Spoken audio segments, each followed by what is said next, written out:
Hello everyone, क्या आप सभी को भी वेट इश्यूज है? किसी को लगता होगा उसका वेट कम है तो किसी को लगता होगा उसका वेट ज्यादा है, राइट? बट टेंशन की बात नहीं है, क्योंकि सिमिलर इश्यूज फेस किए थे एटम्स ने। तो एटम्स का मास हम कैसे कैलकुलेट करें? नंबर ऑफ एटम्स कैलकुलेट हमने ऑलरेडी कर लिया, बट एटम्स का मास कैसे कैलकुलेट करें, उनका परसेंटेज कॉम्पोजिशन कैसे कैलकुलेट करें, ये हम पढ़ेंगे आज के लेक्चर में। So let's start lecture number 2 of mole concept with your chemistry faculty Ishika Bansal. तो कल हमने बात की थी मोल्स की, और मोल्स कैलकुलेट करने के लिए हमने पढ़ा था पहला formula, that was n is equals to given mass upon atomic mass. Similarly अगर हमारे पास मॉलिक्यूल है तो हम इस फॉर्मूला को बोल सकते हैं given mass upon molecular mass.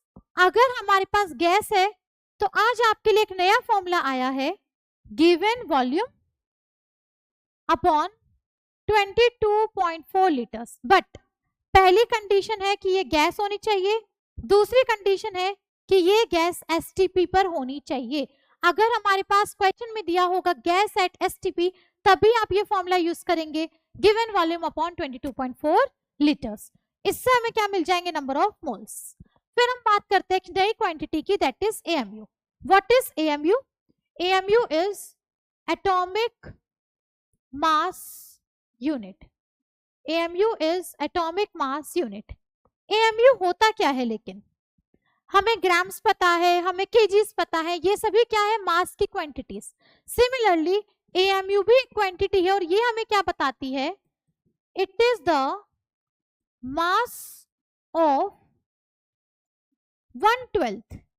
It is the mass of 1/12 part और मास ऑफ कार्बन 12 एटम। कहने का मतलब क्या है? बहुत ध्यान से समझना। कल हमने बात की थी मास स्पेक्ट्रोमीटर की। उस मास स्पेक्ट्रोमीटर को लेके मैंने आपको क्या बताया था कि एक साइंटिस्ट थे, उन्होंने एक कार्बन एटम उसमें रखा, तो उनको पता चला कि वन कार्बन एटम का मास कितना होता है? 1.99 इंटू 10⁻⁻³ ग्राम्स। ये मैंने कल के लेक्चर में बता दिया था, ठीक है। अब हमने क्या बोला कि अगर हम इस एटम का 1/12 पार्ट देखें, 1/12 कार्बन एटम, तो 1/12 क्या हो जाएगा? 1.99 इंटू 10⁻⁻23 अपॉन 12 ग्राम्स। ठीक, अब ये जो 1/12 कार्बन एटम है, इसी को हम बोल रहे हैं 1 AMU, ठीक है। और 1.99 अपॉन 12 इंटू 10 इंटू 10⁻⁻23 कितना आ रहा है? ये आएगा 1.67 इंटू 10⁻⁻24 ग्राम्स। और ये वैल्यू कौन सी वैल्यू है? ये वैल्यू है 1 अपॉन Na की वैल्यू। किसकी वैल्यू? 1 अपॉन Na की वैल्यू। तो हम बोल सकते हैं कि 1 AMU is equals to 1 upon Na grams. 1 AMU is equals to 1 upon Na grams. तो जैसे कि हमें बचपन से लेकर आज तक याद है कि 1 kg में कितने ग्राम्स होते हैं? 1000 ग्राम्स होते हैं।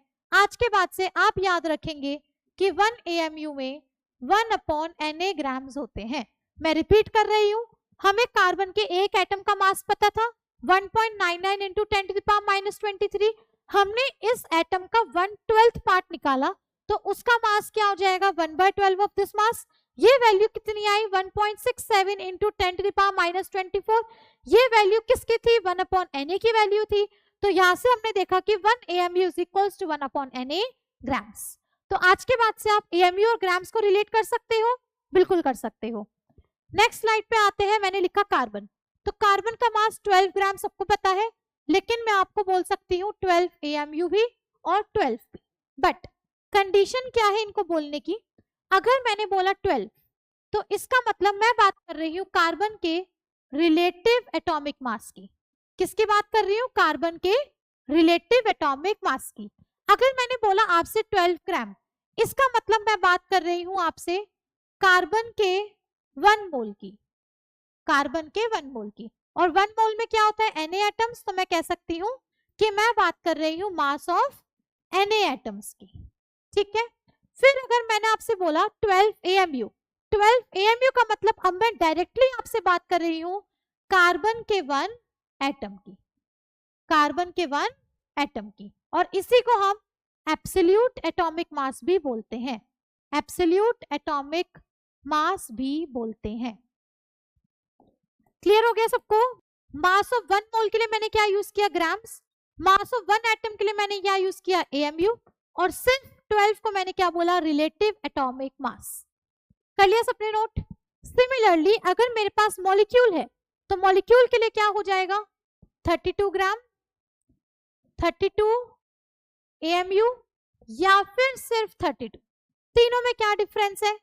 जैसा हमने पीछे लिखा था, अगर सिर्फ 32 है तो मैं बात कर रही हूं आपसे रिलेटिव मॉलिक्यूलर मास की।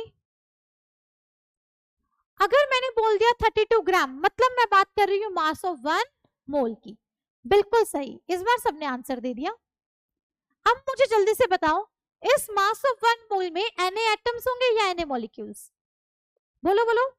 मैम ये मॉलिक्यूल है तो इस 1 मोल में होंगे Na मॉलिक्यूल्स, तो इसको हम बोल सकते हैं मास ऑफ Na मॉलिक्यूल्स।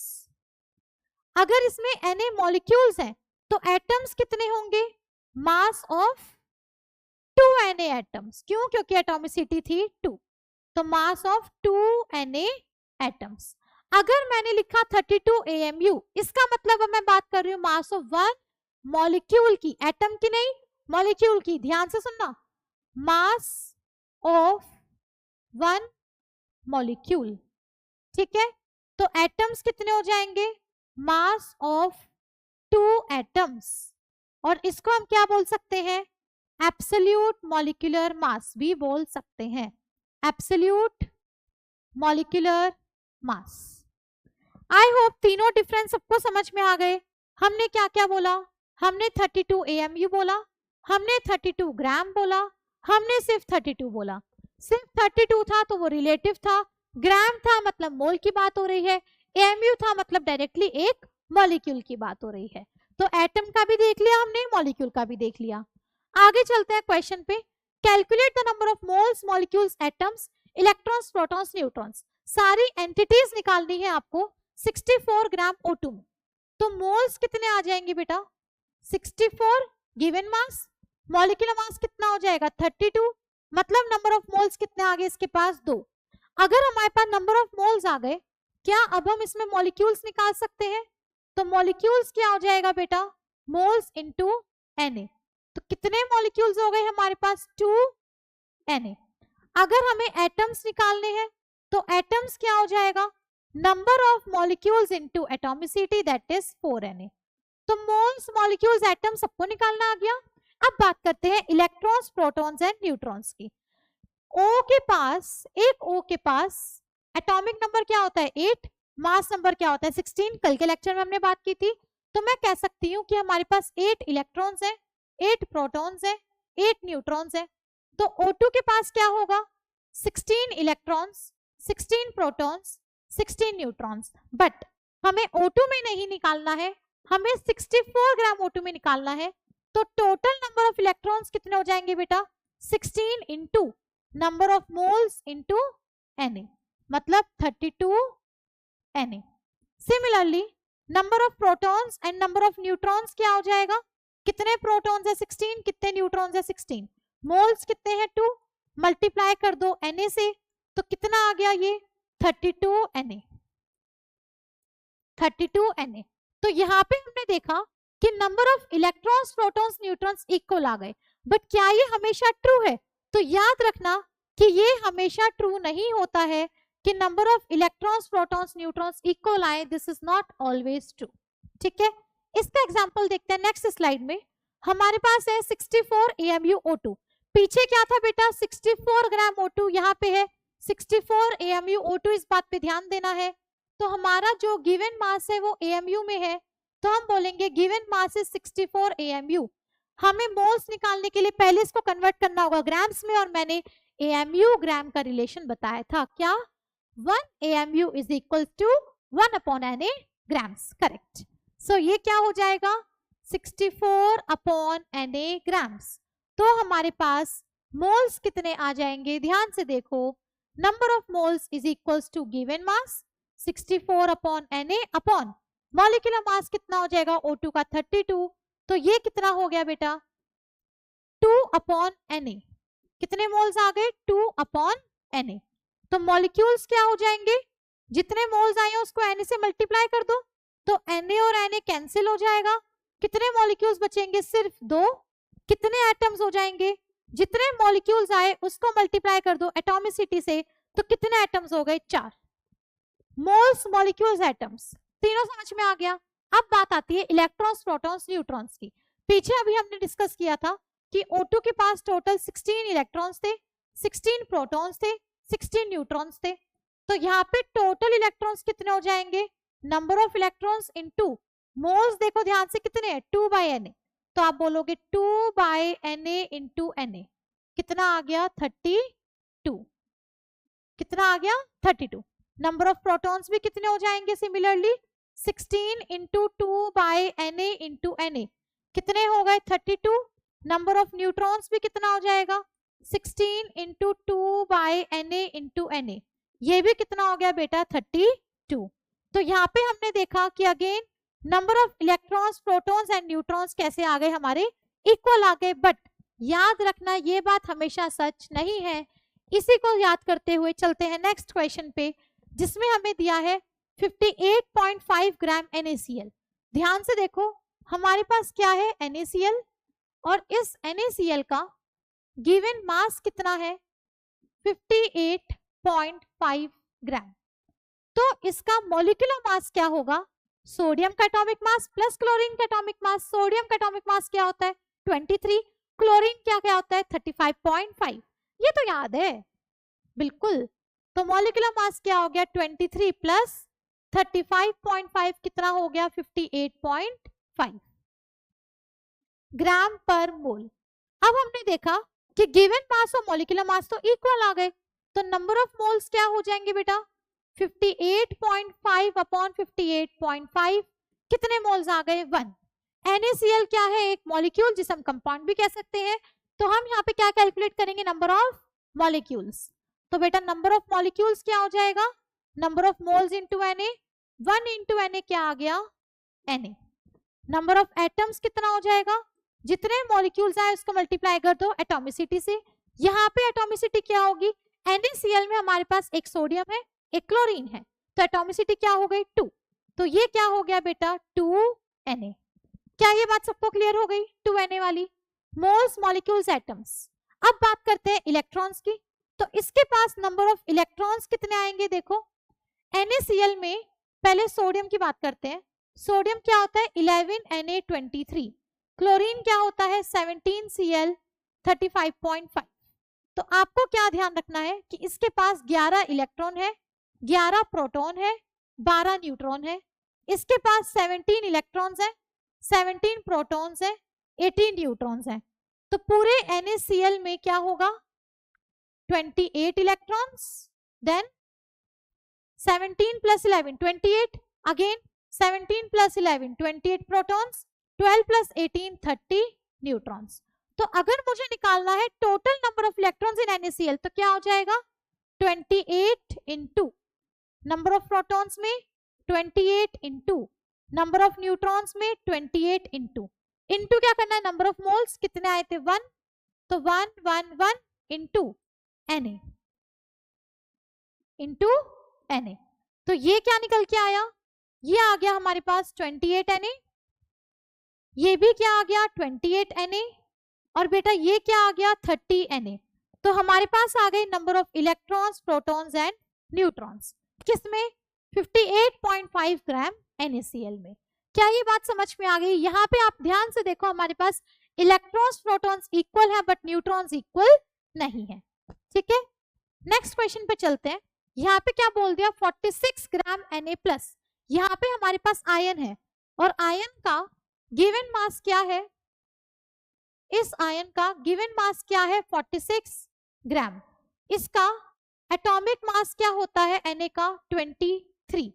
तो इसके अंदर मोल्स कितने आ जाएंगे, नंबर ऑफ मोल्स क्या होगा गिवन मास अपॉन एटॉमिक मास, कितने मोल्स आ गए 2 मोल्स आ गए। क्लियर हो गया। क्या इसमें मॉलिक्यूल्स निकालेंगे, नहीं, ये एटम है तो हम एटम्स निकालेंगे। तो नंबर ऑफ एटम्स कितना आ जाएगा बेटा, number of moles into Na, मतलब कितने एटम्स आ गए 2Na। यहां तक तो इजी था। अब बात करते हैं इलेक्ट्रॉन, प्रोटॉन एंड न्यूट्रॉन की। मेरे पास क्या है Na+, तो ध्यान से देखो, जब मेरे पास सोडियम था 11Na23, तो इसके पास 11 इलेक्ट्रॉन्स, 11 प्रोटॉन्स, 12 न्यूट्रॉन्स थे। बट अब मेरे पास क्या है, सोडियम प्लस। तो सोडियम प्लस का मतलब क्या हो गया कि इसने एक इलेक्ट्रॉन का लॉस किया है, तो इसमें कितने इलेक्ट्रॉन्स हो जाएंगे 10, protons and neutrons will remain the same.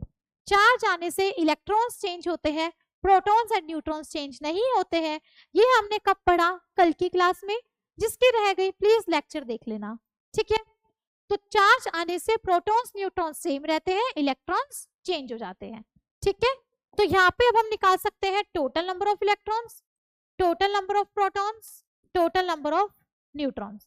ध्यान से देखो, नंबर ऑफ इलेक्ट्रॉन्स कितने हो जाएंगे अब आपके पास, कितने आए 10, 11, 12, मल्टीप्लाई करेंगे किससे, नंबर ऑफ मोल्स से। कितने मोल्स हैं 2, सो इनटू 2 2 2, फिर किससे मल्टीप्लाई करना है Na से। ये स्टेप्स याद रखना, सभी क्वेश्चंस में स्टेप सेम चलेंगे, वैल्यूज चेंज होती जाएंगी। तो ये क्या आ गया बेटा 20 Na, ये क्या आ गया 22 Na, और ये क्या आ गया हमारा 12 2 24 Na। यहाँ पे हमने क्या ऑब्जर्व किया कि यहाँ पे number of electrons, protons, neutrons तीनों डिफरेंट है। इसका मतलब हमारे पास 3 केसेस थे। कौन कौन से, पहला केस था जिसमें नंबर ऑफ इलेक्ट्रॉन, प्रोटॉन और न्यूट्रॉन इक्वल थे। दूसरा केस था जिसमें इलेक्ट्रॉन और प्रोटॉन इक्वल थे बट न्यूट्रॉन्स इक्वल नहीं थे। तीसरा केस था जिसमें इलेक्ट्रॉन, प्रोटॉन, न्यूट्रॉन तीनों ही अलग थे, तीनों ही इक्वल नहीं थे। तो मतलब इलेक्ट्रॉन, प्रोटॉन, न्यूट्रॉन हमेशा इक्वल होते हैं। ये बात सबसे बड़ा झूठ है, इसको याद रखना। इलेक्ट्रॉन, प्रोटॉन, न्यूट्रॉन इक्वल हो भी सकते हैं और नहीं भी हो सकते हैं। तो हमेशा कैलकुलेट करना, तीनों को इक्वल मत कर देना एग्जाम में, ठीक है। फिर आते हैं आज के नेक्स्ट टॉपिक पे, that is percentage composition. What is percentage composition. आपका रिजल्ट आता है स्कूल में, आप क्या करते हो, अपने मार्क्स की परसेंटेज निकालते हो, राइट। आपका रिजल्ट आता है, आप बोलते हो ना 91% आए, 95% आए, 98% आए। इसका मतलब आप ये बता रहे हो कि टोटल मार्क्स में से आपके मार्क्स कितने आए हैं, marks obtained of total marks. तो हम क्या करते हैं यूजुअली, मतलब जो सिंपल मैथ्स होती है, मैथ्स में हम बोलते हैं कि परसेंटेज ऑफ मार्क्स क्या है। मैथ्स के अकॉर्डिंग परसेंटेज ऑफ मार्क्स क्या है, जो बच्चे के मार्क्स आए, मार्क्स ऑब्टेन्ड कितने में से आए, टोटल मार्क्स। परसेंटेज निकाल रहे हो तो कर दो मल्टीप्लाई बाय 100। ये तो हो गई सिंपल मैथमेटिक्स की बात। अगर हमें एक पूरे कंपाउंड में, ध्यान से सुनना, पूरे कंपाउंड में बताना है कि एक एलिमेंट का परसेंटेज कितना है, एक एलिमेंट का कंपोजिशन कितना है, तो हम क्या बोलेंगे, percentage of element, percentage of element in a compound. हमने क्या बोला, percentage of element in a compound is equal to, कैसे बताते हैं हम, सबसे पहले आप लिखोगे एटॉमिक मास ऑफ एलिमेंट, कितने में प्रेजेंट है ये एलिमेंट, मतलब total mass of compound, total mass किसका, उस कंपाउंड का जिसमें वो एलिमेंट प्रेजेंट है, मल्टीप्लाइड उस एलिमेंट के कितने एटम्स हैं, उसे हम क्या बोलते हैं, एटॉमिसिटी। एटॉमिसिटी, परसेंटेज निकाल रहे हो तो क्या कर दोगे, मल्टीप्लाइड बाय 100। अब अगर आप भूल गए एटॉमिसिटी क्या होती है, तो बेटा आप मेमोरी लॉस से सफर कर रहे हो, और इस यंग एज में मेमोरी लॉस नहीं होना चाहिए। आपको डेली बेसिस पर लेक्चर्स का रिवीजन करना है। जो कल पढ़ा था वो आज सुबह उठ के रिवाइज कर लो, वरना बूढ़े होते जाओगे, मेमोरी लॉस होता जाएगा, पेपर तक सब भूल जाओगे, ठीक है। बात समझ में आ गई। तो एटॉमिसिटी क्या था, मैं याद दिला देती हूँ, number of atoms in a molecule, ठीक है। तो मैंने क्या बोला, atomic mass of element upon total mass of compound into atomicity into 100। इससे हमें क्या मिल जाएगा, एक कंपाउंड में एलिमेंट की कितनी परसेंटेज है, percentage of element in a compound. फिर हम आते हैं क्वेश्चन पे, ध्यान से देखो क्वेश्चन क्या बोल रहा है, कैलकुलेट परसेंटेज ऑफ कैल्शियम किसकी बात हो रही है? कैल्शियम की बात हो रही है। कैल्शियम क्या होता है? 20, 40 इन 1 मोल CaCO3। हमारे पास है CaCO3। CaCO3 का मॉलिक्यूलर मास क्या होगा? कैल्शियम का एटॉमिक मास 40, कार्बन का 12, ऑक्सीजन का 16, 3 ऑक्सीजन है तो टोटल कितना आ गया? 100 ग्राम पर मोल। तो 1 मोल कैल्शियम कार्बोनेट का मास कितना आ गया? 100 ग्राम। हमें क्या निकालना है? Percentage of calcium. अभी मैंने फॉर्मूला बताया था, परसेंटेज ऑफ कैल्शियम क्या हो जाएगा? एटॉमिक मास ऑफ कैल्शियम कितना? 40, पूरे कंपाउंड का मास कितना आ गया? 100 इंटू कैल्शियम की एटॉमिसिटी, कितने कैल्शियम है? 1, तो इंटू 1 इंटू 100, तो कितना कैल्शियम आ गया? 40%। हमें पता चला कि 1 मोल कैल्शियम कार्बोनेट में कैल्शियम कितना है? 40%।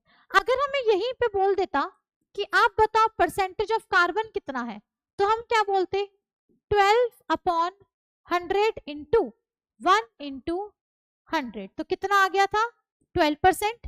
अगर हमसे बोलता परसेंटेज ऑफ ऑक्सीजन बता दो, अब हमारे पास कार्बन की आ गई, कैल्शियम की आ गई, ऑक्सीजन की बता दो। टोटल परसेंटेज कितनी होती है किसी कंपाउंड की? 100।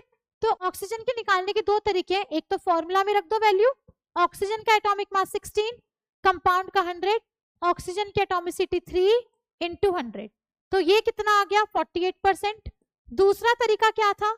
दूसरा तरीका ये था कि हमारे पास ये दोनों कितने आ गए? 52% आ गए मिला के, तो हम क्या कर देते? 100 माइनस 52 कितना आ गया? 48%। दोनों से कितना आ रहा है? ऑक्सीजन 48%। तो हमें पता चला पूरे कैल्शियम कार्बोनेट में क्या होता है? 40% कैल्शियम होता है, 12% कार्बन होता है, 48% ऑक्सीजन होता है। तो ये बन गया रिपोर्ट कार्ड किसका? कैल्शियम कार्बोनेट का, जिसमें हमें सभी एलिमेंट्स की परसेंटेजेस पता चल गई, जैसे हम सब्जेक्ट्स की परसेंटेजेस निकाल सकते हैं। सबको क्लियर हो गया परसेंटेज कॉम्पोजिशन इस सिंपल से क्वेश्चन के साथ? चलते हैं नेक्स्ट क्वेश्चन पे। ये क्वेश्चन आ गया बेटा, मजे की बात है, जेईई मेंस 2026 का latest question of 2026। Second lecture में आप मेंस के क्वेश्चन लगा रहे हो, फर्स्ट लेक्चर में भी लगाए थे, और क्या चाहिए?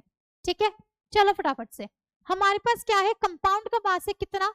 0.2425, तो हम बोलेंगे मास ऑफ कंपाउंड, हम बोलेंगे मास ऑफ कंपाउंड कितना है हमारे पास?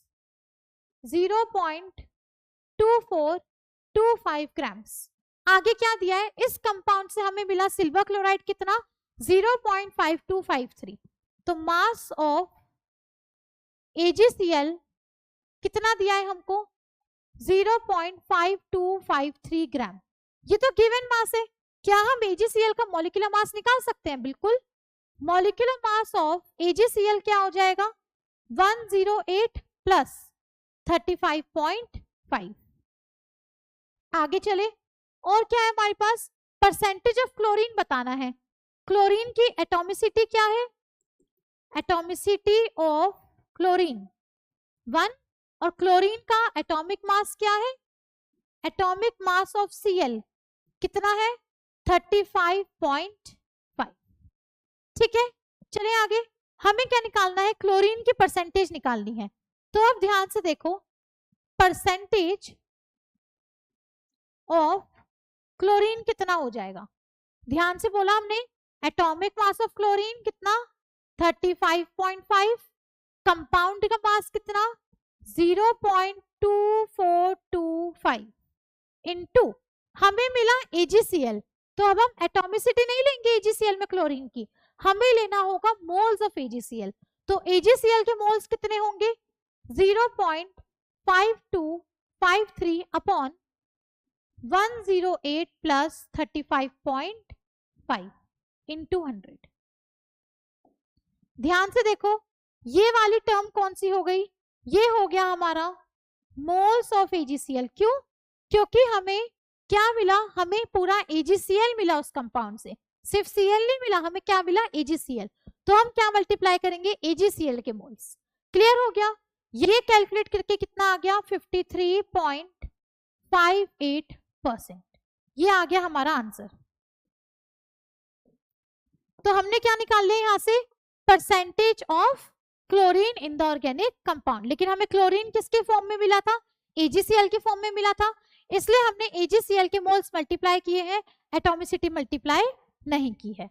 ठीक है, आगे चलो नेक्स्ट क्वेश्चन पे। Calculate percentage of O in 5 moles of C6H12O6।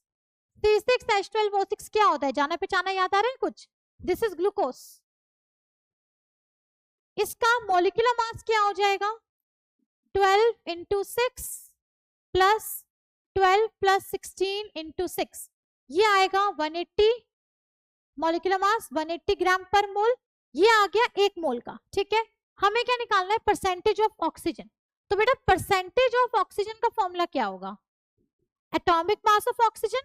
Atomic mass of oxygen कितना है, 16 इंटू एटॉमिसिटी ऑफ ऑक्सीजन कितनी हो गई, 6 इंटू 100 अपॉन मॉलिक्यूलर मास कितना आ गया, 180। ये कितना आ रहा है सॉल्व करके, 16 इंटू 6 इंटू 100 अपॉन 180। जल्दी से सॉल्व करो, 0 से 0 गई, 6 3 जा 18, तो ये कितना हो गया आपका 160/3 इज इक्वल्स टू 3 5 जा 15, 1 उधर गया, 3 3 जा 9, 3 जा 9, 53.33%।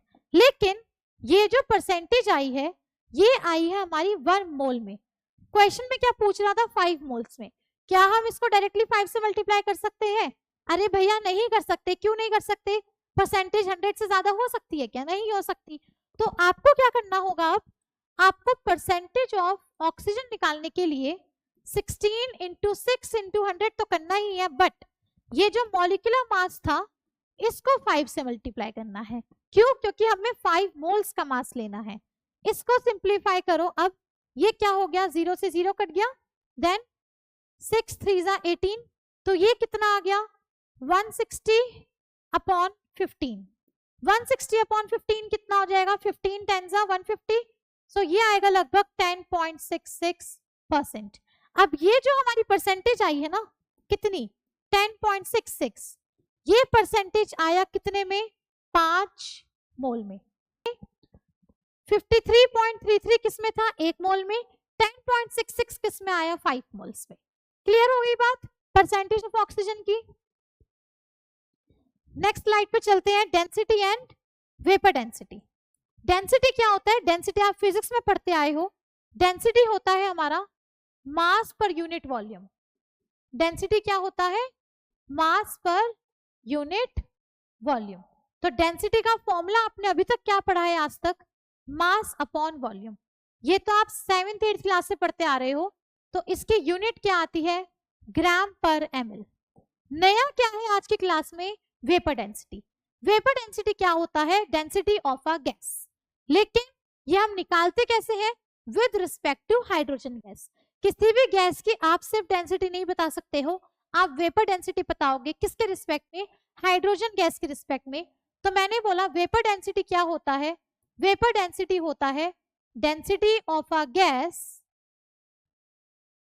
with respect to density of a gas with respect to hydrogen gas। तो वेपर डेंसिटी क्या हो गया, density of a gas upon density of hydrogen gas. सबको समझ में आ गया वेपर डेंसिटी क्या है और डेंसिटी क्या है। डेंसिटी था mass upon volume, vapour density क्या है, density of a gas with respect to density of hydrogen gas. तो एक क्वेश्चन देखो सिंपल सा, ये क्वेश्चन क्या बोल रहा है,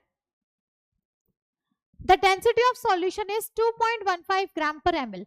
हमारे पास सॉल्यूशन की डेंसिटी है 2.15 ग्राम पर ml और mass of 2.5 ml solution, volume आ गई 2.5 ml। हमें क्या निकालना है, मास। तो मास क्या हो जाएगा, डेंसिटी इनटू वॉल्यूम। क्यों, डेंसिटी का मास अपॉन वॉल्यूम, मास क्या हो जाएगा, डेंसिटी इनटू वॉल्यूम। तो मास क्या हो गया 2.15 इंटू 2.5, 5.375 ग्राम्स। ये मास कितना आ गया 5.375 ग्राम्स। तो ये क्वेश्चन बेस्ड था डेंसिटी के सिंपल वाले फॉर्मूला पे, मास अपॉन वॉल्यूम। नेक्स्ट हम देखते हैं वेपर डेंसिटी।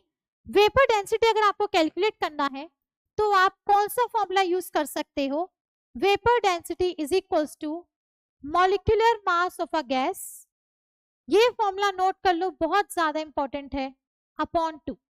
तो आपको जब भी वेपर डेंसिटी निकालना होगा आप इस फॉर्मूला का यूज कर सकते हो, vapour density is equals to molecular mass of gas upon 2। ठीक है, फिर आता है if density of a gas is 20 gram per litre. ध्यान से देखो क्वेश्चन में इंफॉर्मेशन क्या क्या दी है। क्वेश्चन में डेंसिटी दे दिया 20 gram per litre, calculate its vapour density at STP. STP का मतलब हम वॉल्यूम कितनी लेंगे, 22.4 लीटर। मेरे पास सिंपल डेंसिटी है, मेरे पास सिंपल वॉल्यूम है, तो मैं ये फॉर्मूला लगा सकती हूँ, density is equals to mass upon volume. यहाँ से क्या मुझे मिल जाएगा, मास ऑफ गैस, क्योंकि हमें ये पता ही नहीं है गैस कौन सी है। क्या क्वेश्चन में गैस का नाम दिया है, नहीं दिया है, तो मुझे यहाँ से क्या मिल जाएगा, mass of gas is equals to density into volume is equals to 20 into 22.4। कितना आ गया ये, 448। ये हमें क्या मिल गया, ग्राम्स। मास आ गया। मैंने बोला था वेपर डेंसिटी क्या होगा, मॉलिक्यूलर मास अपॉन 2, तो आप क्या कर सकते हो, 448 अपॉन 2। 448 अपॉन 2 से आपकी वेपर डेंसिटी कितनी आ जाएगी, 224। एक और बात नोट कर लो कि वेपर डेंसिटी जब हम कैलकुलेट कर रहे हैं मॉलिक्यूलर मास अपॉन 2, ऑल्दो हमें लगेगा कि यहाँ पे वेपर डेंसिटी की यूनिट ग्राम्स आएगी, बट ऐसा नहीं है। Vapour density is unitless. चमका चमका के लिख लो, वेपर डेंसिटी की कोई यूनिट नहीं होती है। ये 2 कहां से आया, ये 2 हमने डिराइव किया है, ये 2 हमने डिराइव किया है, आपको डेरिवेशन की जरूरत नहीं है। आप ध्यान रखना कि वेपर डेंसिटी क्या होता है, मॉलिक्यूलर मास अपॉन 2, और वेपर डेंसिटी कैसी है, यूनिटलेस क्वांटिटी है। ठीक है, क्यों है यूनिटलेस, यहाँ पे हमने बात की थी वेपर डेंसिटी क्या होता है, 2 डेंसिटीज का रेशो है। अगर 2 डेंसिटीज का रेशो करोगे तो यूनिट्स कैंसिल हो जाएंगी और हमें कैसी क्वांटिटी मिलेगी, एक यूनिटलेस क्वांटिटी मिलेगी। तो हम कह सकते हैं कि वेपर डेंसिटी इज यूनिटलेस। याद रहेगी ये बात सबको, ये हो गया। नेक्स्ट क्वेश्चन देखो ध्यान से, calculate density of N2 gas at ST. अब यहाँ पे हमें गैस पता है कौन सी है, तो हम डायरेक्टली मॉलिक्यूलर मास यूज कर लेंगे। तो मॉलिक्यूलर मास ऑफ N2 क्या हो जाएगा बेटा, 14 इंटू 2 दैट इज 28। तो वेपर डेंसिटी क्या हो जाएगी, मॉलिक्यूलर मास अपॉन 2, यहाँ पे कुछ भी नहीं करना था, 28/2, वेपर डेंसिटी कितनी आ गई, 14। ठीक है, हमें गैस का नाम पता है तो हम डायरेक्टली मॉलिक्यूलर मास यूज कर सकते हैं। अगर गैस अननोन है तो आप डेंसिटी से पहले मास निकालोगे, फिर आप मास का यूज करके वेपर डेंसिटी निकालोगे। दोनों क्वेश्चंस में डिफरेंस समझ में आ गया, unknown gas and non gas. Next question देखो ध्यान से, calculate vapour density of H2O liquid.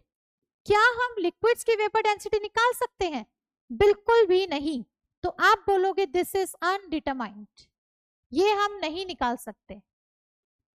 हम वेपर डेंसिटी में किसकी बात करेंगे, सिर्फ गैसेस की। फिर क्या बोला है, H2O गैस। तो H2O गैस की क्या हो जाएगी, मॉलिक्यूलर मास अपॉन 2, 18/2 कितनी हो गई, 9। फिर है CO2, CO2 भी एक गैस होती है, carbon dioxide gas, that is 44/2 कितना हो जाएगा, 22। फिर क्या है, मीथेन, CH4, CH4 होती है मीथेन गैस, ये कितना हो जाएगा, 16/2 दैट इज 8। ये समझ में आ गया। यहाँ पे इंपॉर्टेंट क्या था, H2O लिक्विड, H2O गैस। यहाँ पे इंपॉर्टेंट था कि लिक्विड की वेपर डेंसिटी की बात नहीं करेंगे, गैस की वेपर डेंसिटी की बात करेंगे। ठीक है, तो यहाँ तक अब तक हमने क्या क्या पढ़ लिया, आज हमने AMU पढ़ लिया अच्छे से, हमने मोल्स पढ़ लिया, हमने एंटिटीज के बारे में पढ़ लिया, हमने परसेंटेज कॉम्पोजिशन पढ़ लिया। उसके बाद क्या किया हमने, डेंसिटी एंड वेपर डेंसिटी। यहाँ तक के टॉपिक सबको क्लियर हो गए। यहाँ तक के टॉपिक से क्वेश्चंस जेईई मेंस में भी आ चुके हैं, नीट में भी आ चुके हैं। ठीक है, तो यहाँ तक जो भी पढ़ा एक एक टॉपिक बहुत इंपॉर्टेंट था। नेक्स्ट हमारा टॉपिक है इंपेरिकल फॉर्मूला। इंपेरिकल फॉर्मूला क्या होता है, अभी तक तो आपने मॉलिक्यूलर फॉर्मूला सुना है ना, तो मॉलिक्यूलर फॉर्मूला सबको पता है। इंपेरिकल फॉर्मूला कौन सा नया फॉर्मूला आया केमिस्ट्री में, यहाँ से हम स्टार्ट करेंगे हमारे नेक्स्ट लेक्चर में। So see you in the next lecture, hope you enjoyed the session, thank you so much.